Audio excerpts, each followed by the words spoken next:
हाँ जी, let's start the practice. ठीक है, क्वेश्चन लिख रहा हूँ मैं, ध्यान से करना प्लीज। रैंडम क्वेश्चन है फुल चैप्टर में से अभी।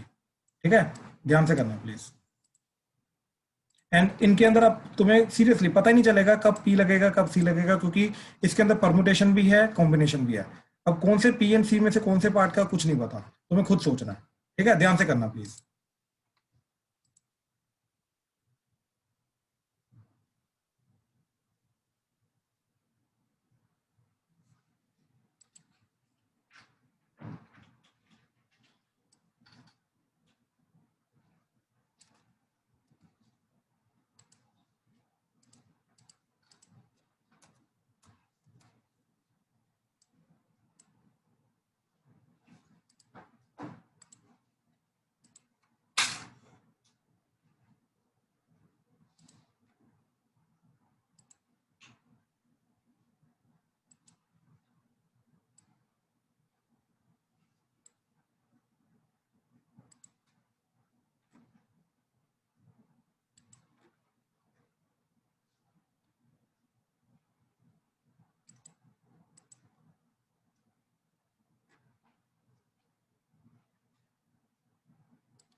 ध्यान से करना।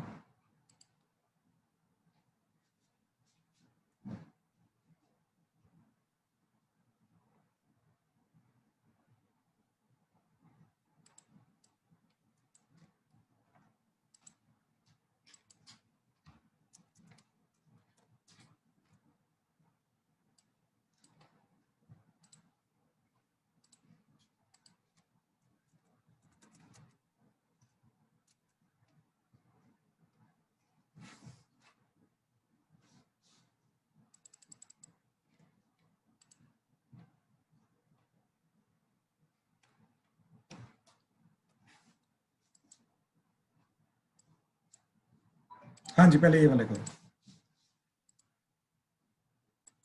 तो फर्स्ट क्वेश्चन जो है सुरजीत, ठीक है, सुरजीत का ही हमें रैंक निकालना है। ठीक, तो SURJIT। ठीक है, इसको अगर मैं डिक्शनरी ऑर्डर में लगाऊंगा तो सबसे पहले क्या आएगा, जल्दी बताओ जरा। I आई आ J गया, फिर जे आ गया, J फिर R S T U।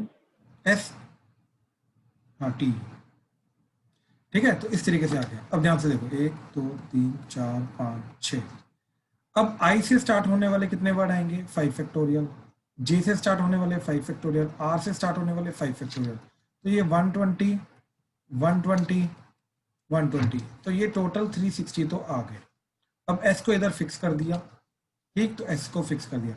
अब उसके बाद सबसे पहले आएगा SI, SJ, SR, ST, SU। तो SI वाले 4 फैक्टोरियल, SJ वाले 4 फैक्टोरियल, SR वाले 4 फैक्टोरियल, ST वाले 4 फैक्टोरियल। दैट इज 24 × 4, तो दैट इज 96 केसेस और आ गए। फिर U को फिक्स कर दिया। ठीक, अच्छा, उसके बाद सबसे पहले आएगा I, फिर आएगा J, फिर आएगा R। ठीक, तो SUI को रखे 3 फैक्टोरियल, J को रखे 3 फैक्टोरियल और R को फिक्स कर दिया। ठीक, तो ये 3 और 6 एंड 6 12, तो 12 और आ गए। अच्छा, उसके बाद R को फिक्स कर दिया। ठीक, तो R भी इधर फिक्स हो गया। फिर उसके बाद क्या आएगा, I, फिर आएगा J। I को रख के 2 फैक्टोरियल, तो 2 केसेस और आ गए। फिर J को फिक्स कर दिया, तो J को इधर फिक्स करके, ठीक, फिर आएगा IT, और यही हमें चाहिए। तो कितना आ गया, 360 + 96 + 12 + 2 + 1 3। ठीक, तो कितना जा रहा है ये तुम्हारा 1। ठीक, 6 एंड 5 11। ठीक, एंड ये, तो दैट इज 10 एंड 7 17, तो 471। तो that is the final answer. हाँ जी, प्लीज कंफर्म करो, क्लियर है। हाँ जी सर।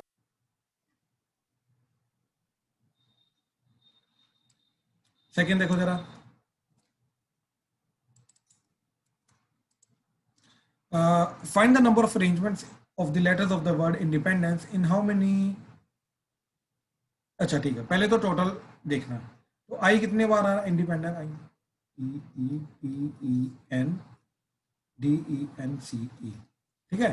तो सबसे पहले आई आई एक बार आ रहा है, एन 3 बार आ रहा है, डी 2 बार आ रहा है, ई 4 बार आ रहा है, पी 1 बार आ रहा है, सी 1 बार आ रहा है, ठीक। तो टोटल कितने बने हमारे? 4 4 and 4 8 8 and 2 10 11 12।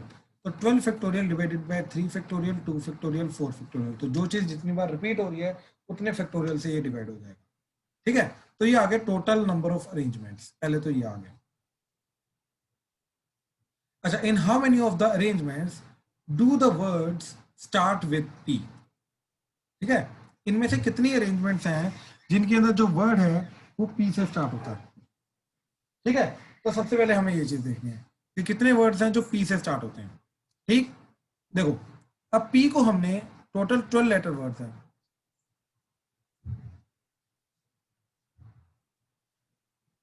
तो पी को इधर फिक्स कर दिया। तो पी इधर फिक्स हो गया, तो बाकी कितने बचे? अब बाकी सबको अरेंज करना है इन पे। तो बाकी सबको अरेंज करने के लिए 11 फैक्टोरियल अब एक कम हो जाएगा, तो 11 factorial divided by 3 factorial 2 factorial 4 factorial. हाँ जी, प्लीज कंफर्म करो, क्लियर है फर्स्ट पार्ट का? Yes, sir. ठीक है। सेकंड का देखो, do all the vowels always occur together. तो इसके अंदर जितने भी वोवल्स हैं वो सारे के सारे इकट्ठे होने चाहिए। अब वोवल्स कौन कौन से हैं? एक है आई, एक है ई, राइट, यही 5 वोवल्स हैं।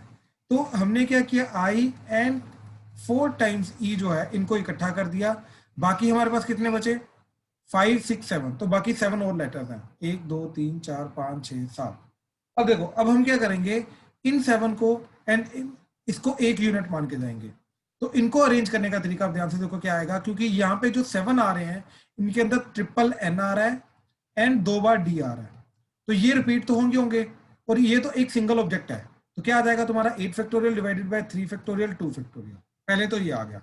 अब इनको आपस में अरेंज करने का तरीका इन पांचों को, वो क्या आ जाएगा तुम्हारा 5 factorial divided by 4 factorial. So this would be the answer of the second part, जिसके अंदर वोवल्स हमेशा इकट्ठे रहेंगे। हाँ जी, प्लीज कंफर्म करो, क्लियर है सेकंड पार्ट? Sir Yes. हाँ जी, हाँ जी, उसमें से डाउट है सर थोड़ा। हाँ बताओ ना क्या हुआ क्रिश। तो वो वॉबल्स जब हमने ब्रैकेट में लिए उसके बाद क्या किया सर हमने? देखो देखो देखो, अच्छा टाइम मेथड याद है ना? टाइम मेथड क्या करता है कि जिनको हमेशा इकट्ठा रखना है, ठीक, उनको हम सिंगल यूनिट मान के जाते हैं। तो हमने क्या किया, ये 5 के 5 जो हमारे ऑब्जेक्ट्स हैं, इन 5 के 5 ऑब्जेक्ट्स को हमने इकट्ठा टाई कर दिया। आई होप क्लियर हुआ, हाँ जी सर। पक्का? कोई डाउट तो नहीं इसमें? इसमें नहीं। ठीक है। अच्छा, अब ध्यान से देखो, तो हमारे पास टोटल यूनिट्स कितने बने? 1 2 3 4 5 6 7 8, टोटल 8 बने। Yes sir. के अंदर एन 3 बार आ रहा है, डी 2 बार आ रहा है, बाकी सब कुछ सिंगल सिंगल है, हाँ या ना? Yes sir. उनको अरेंज करने का तरीका ये आ गया, 8 factorial by 3 factorial 2 factorial, 3 just because of this, 2 just because of this, हाँ जी सर। ठीक। अब लेकिन आगे समझ। 5 थे, इनको भी आपस में अरेंज कर सकते हो। तो इनको अरेंज करने का तरीका 5 फैक्टोरियल, और क्योंकि इनमें 4 सेम है तो divided by 4 factorial. Yes sir. पक्का क्लियर है? हाँ जी सर। Okay good. तो अब देखो थर्ड क्वेश्चन, सॉरी इसका थर्ड पार्ट क्या बोल रहा है कि do all the vowels never occur together. अब सारे के सारे इकट्ठे नहीं आने चाहिए, यानी कि कुछ इकट्ठे आ सकते हैं। तो टोटल केसेस माइनस वो वाले केसेस कर देंगे जिसमें सारे के सारे वोवल्स इकट्ठे आ रहे हैं। ये चीज समझ आई? देखो क्या बोला उसने, all the vowels never occur together. तो 5 के 5 जो वोवल है ये इकट्ठे नहीं आने चाहिए। इसका मतलब है 4 इकट्ठे आ सकते हैं, 3 इकट्ठे आ सकते हैं, 2 इकट्ठे आ सकते हैं, चलेगा।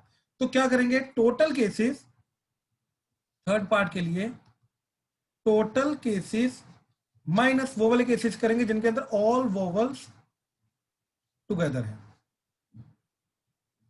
ये चीज समझ में आई? प्लीज कंफर्म करो, Yes. राइट। तो टोटल केसेस हमने स्टार्टिंग में निकाल लिया था, दैट इज ये 12 factorial by 3 factorial 4 factorial 2 factorial, ठीक है। तो 12 factorial by 2 factorial 3 factorial 4 factorial minus ये वाले केसेस जिनके अंदर वो वाले इकट्ठे हैं, वो तो ये निकाला अभी 8 factorial by 3 factorial 2 factorial 4 factorial into 5 factorial. So this is the final answer of the third part. हाँ जी प्लीज कंफर्म करो, क्लियर है, कोई डाउट तो नहीं? प्लीज कंफर्म करो, क्लियर है? Yes, sir. Yes. Yes sir. Fourth part देखो, do the word begin with I and end in P. अब इंडिपेंडेंस के अंदर आई से बिगिन होना चाहिए, ठीक, एंड पी से खत्म होना चाहिए। तो बीच में टोटल 10 आएंगे, और 10 क्या क्या आएंगे, आई एंड पी को छोड़ के, ध्यान से देखो यहां पे हमने क्या किया, ये आई एंड पी को छोड़ दिया तो बाकी बचे ये चीजें, ठीक है, इन चीजों को यहां पे हमें फिट करना है, ठीक। तो कितने आ गए हमारे पास यहाँ पे जिनको फिट करना है, ऑब्वियसली टोटल 10 वर्ड्स हैं, तो 10 फैक्टोरियल डिवाइडेड बाय कितना आ जाएगा, 2 फैक्टोरियल 3 फैक्टोरियल 4 फैक्टोरियल। हाँ जी प्लीज कंफर्म करो, क्लियर हुआ? कोई डाउट तो नहीं इसमें? Yes. चलो ठीक ठीक ठीक ठीक है। So this is our second question. Similarly third question देखो जरा, थर्ड क्वेश्चन तो बहुत सिंपल है, ठीक है। A committee of 12 is to be formed from 9 women and 8 men. In how many ways this can be done if at least 5 women are to be included in a committee? ठीक है Tanish, Tanish yes sir. भाई इसके अंदर permutation लगेगा या combination लगेगा? Combination होगा sir. Perfect perfect, समझा ना क्यों? क्योंकि सिर्फ हमें कमेटी बनानी है, कमेटी के मेंबर्स को अरेंज नहीं करना है, ठीक है। तो ये छोटे छोटे वर्ड्स होते हैं जो भाई इसी के थ्रू हमें पता चलता है कि अरेंजमेंट फाइनली चाहिए या नहीं चाहिए। क्लियर हुआ? हाँ जी सर। तो देखो, तो 12 की कमेटी बनानी है out of 9 women and 8 men, ठीक। In how many ways this can be done if at least 5 women have to be included. तो कम से कम 5 वुमेन होनी चाहिए। तो देखो 5 हो जाए, अगर 5 वुमेन है तो टोटल 12 बनानी है भाई, हमें टोटल 12 की कमेटी बनानी है, तो यानी कि 7 इधर आ जाएंगे, ठीक। अच्छा 6 हो जाए तो 6, 7 हो जाए तो 5, 8 हो जाए तो 4, राइट, 9 हो जाए तो 3। यही केसेस पॉसिबल है क्योंकि मैक्सिमम वुमेन ही हमारे पास 9 है, तो 5 केसेस इसके अंदर बनेंगे।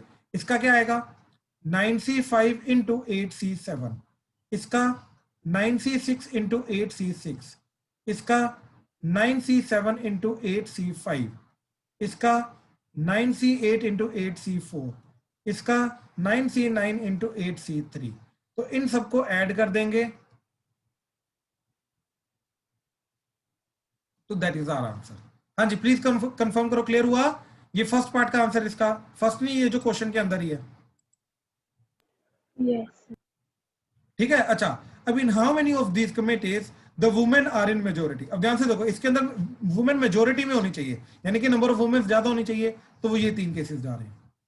तो ये केसेस का मतलब सिर्फ इन तीनों को ऐड करके लिख दो, that is 9C7 into 8C5 plus 9C8 into 8C4 plus 9C9 into 8C3। तो ये वो केसेस आ गए जिसके अंदर वुमेन मेजोरिटी में है, तो यानी कि ये हमारा फर्स्ट पार्ट का आंसर चला गया।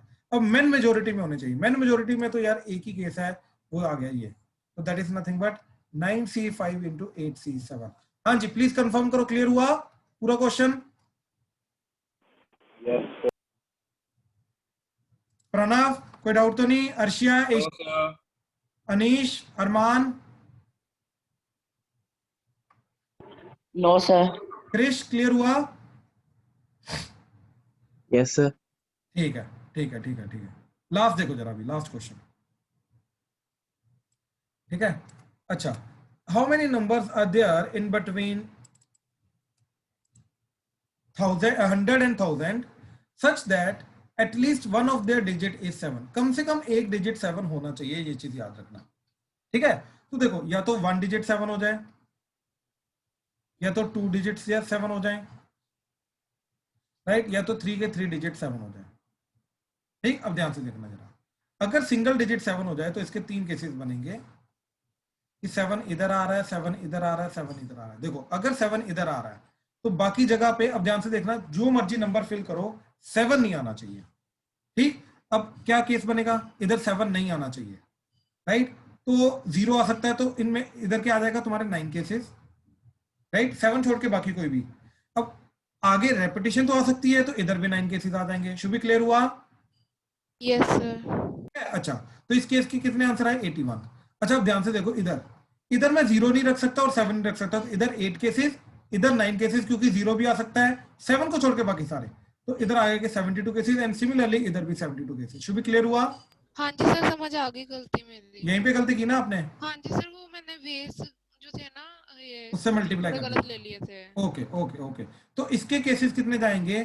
72 इंटू 2 144 प्लस 81, तो दैट इज नथिंग बट 5 225। और मेरा 289 आ रहा था। हाँ, तो यहीं पे आप थोड़ा डर गए थे। ठीक है, अब देखो, अब डबल 7 आ रहे हैं, तो इसके कितने केसेस आएंगे? इसके भी 3 केसेस आएंगे, 7 7 7 7, ये 77। अब देखो, अगर इधर 7 7 आ रहा है तो इधर 7 भी नहीं आ सकता और 0 भी नहीं आ सकता, तो इधर कितने केसेस? 8 केसेस। तो इसके 8 केसेस, लेकिन इधर 9 केसेस क्योंकि इधर 0 आ सकता है, इधर भी 9 केसेस क्योंकि इधर भी 0 आ सकता है। तो टोटल केसेस कितने बने? 9 to the 18, 18 plus 8 26 cases. I hope clear हुआ? Yes sir. Yes. Triple seven, triple seven का तो एक ही केस है, तो टोटल कितने केसेस बन के हमारे? 225 प्लस 26 प्लस 1, तो that is 252। I hope clear हुआ? यस। शुभी, अब आई थिंक आपको आपका आंसर मिल गया होगा। हाँ जी सर, वैसे तो मैंने टोटल बेस वाला किया था तो यही आ रहा था। एग्जैक्टली मैं इसीलिए बोल रहा था। हाँ जी राजवीर, क्या डाउट है? बोलो प्लीज। सर वो गलती से हो गया सर। ओके भाई, ओके। सर मैंने भी एक पूछनी है चीज। एक सेकंड रुक जाओ, एक सेकंड शुभी, मेरे को इसका दूसरा मेथड अभी कराने दो, ठीक है, जो आपने किया हुआ है। तो अच्छा, इसका दूसरा मेथड देखो जरा। दूसरा मेथड देखो, ये है कि अगर मैं टोटल केसेस देखूं 3 डिजिट के कितने आ रहे हैं, ठीक है, तो 3 डिजिट के टोटल केसेस कितने आ रहे हैं भाई? दैट इज 9 इंटू 10, तो दैट इज 900 केसेस। इसमें से मैं वो वाले केसेस माइनस कर दूं जिसमें 7 एक भी बार नहीं आ रहा, तो ऑब्वियसली कौन से केसेस बचेंगे? देखो, या तो 7 एक भी बार नहीं आएगा, या तो 7 एक बार आएगा, या तो 7 2 बार आएगा, या तो 7 3 बार आएगा। ठीक है, अब this will make the total cases. ठीक, this will make the total cases. अब मैं 3 केसेस को काउंट करने के बजाय मैं टोटल में से ये वाले भी तो माइनस कर सकता हूं कि जिसमें 7 एक बार भी नहीं आ रहा, राइट? अब ध्यान से देखो, 3 लेटर वर्ड, जिस 3 डिजिट नंबर जिसके अंदर 7 एक बार भी नहीं आ रहा। अब देखो, यहाँ पे कितने केसेस आएंगे? यहाँ पे 8 क्योंकि 7 नहीं आ सकता, 0 नहीं आ सकता। यहाँ पे 9, यहाँ पे 9 क्योंकि सिर्फ 0 आ सकता है, सिर्फ 7 नहीं आ सकता। तो कितने बने? 9 इंटू 9 इंटू 8 केसेस। तो कितने आगे? 9 9 81 इंटू 8, दैट इज 864। तो ये माइनस कर दो, तो माइनस करके 900 माइनस 648, तो दैट इज 252। तो इस तरीके से भी निकाल सकते हो। हाँ जी, प्लीज कंफर्म करो, क्लियर हुआ? कोई डाउट तो नहीं इसमें? Excuse me sir. हाँ जी, हाँ जी अरमान। सर मुझे ऊपर जो आपने अभी क्वेश्चन कराया उसमें कंफ्यूजन हो गई, तो यहाँ ये पे वाला फर्स्ट। क्वेश्चन, हाँ जी, क्या कंफ्यूजन ये बोलो। दोबारा सर 997 ये कैसे आया? देखो भाई, पहली बात तो हमने यहाँ पे 7 को फिक्स कर, सॉरी एक सेकंड को, हाँ, हमने यहाँ पे 7 को फिक्स किया, 7 को फिक्स किया, 7 को फिक्स किया। बात समझे? अब 7 को अगर इधर फिक्स कर दिया तो इधर नंबर ऑफ केसेस आ जाएंगे 1, क्योंकि सिर्फ 7 का ही केस आएगा। बात समझे? हाँ जी सर। सेकंड पोजीशन पे 7 को छोड़ के बाकी कितने केसेस बचे? 9। तो यहाँ पे 9 केसेस, ऐसे इधर 9 केसेस 7 को छोड़ के, तो टोटल केसेस कितने बने? 1 इंटू 9 इंटू 9, दैट इज 81।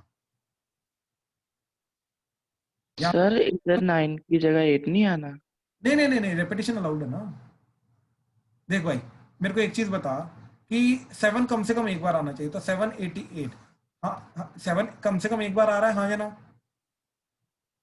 हाँ जी सर, फिर हो क्वेश्चन रही है, समझ आ गई। बिल्कुल सही। तो इसको भी काउंट करेंगे, यानी कि रेपिटेशन आनी चाहिए, तो इसलिए 9 और 9 आएंगे, यानी कि जो इधर आ गए वो वापस इधर आ सकता है। Okay sir.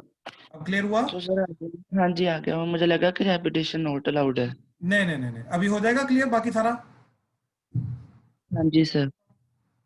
Okay okay okay, ठीक ठीक ठीक, ठीक है, चलो। हाँ जी शुभी, बताओ डाउट प्लीज। सर जो डिक्शनरी वाले क्वेश्चन है उसमें अगर क्वेश्चन में लिखा हो कि how many words are possible if all these words are written out as in dictionary, तो मतलब क्या हुआ? इसका मतलब ये है कि इसको अगर हम डिक्शनरी में लिखेंगे रीअरेंज वगैरह करके, जितने भी वर्ड्स बने अगर हम उसको डिक्शनरी में अरेंज करेंगे तो टोटल कितने वर्ड्स बनेंगे? तो बेसिकली इसका मीनिंग सिर्फ यही है कि इसको डिक्शनरी में मतलब इसको अरेंजमेंट करके टोटल नंबर ऑफ कितने वर्ड्स बनेगा, दैट इज 6 फैक्टोरियल। अरेंजमेंट ही पूछा होता है इसका मतलब। आपकी आवाज नहीं आई, दोबारा बोलो। सर मैं कह रही हूँ मतलब सिंपल अरेंजमेंट है इसमें।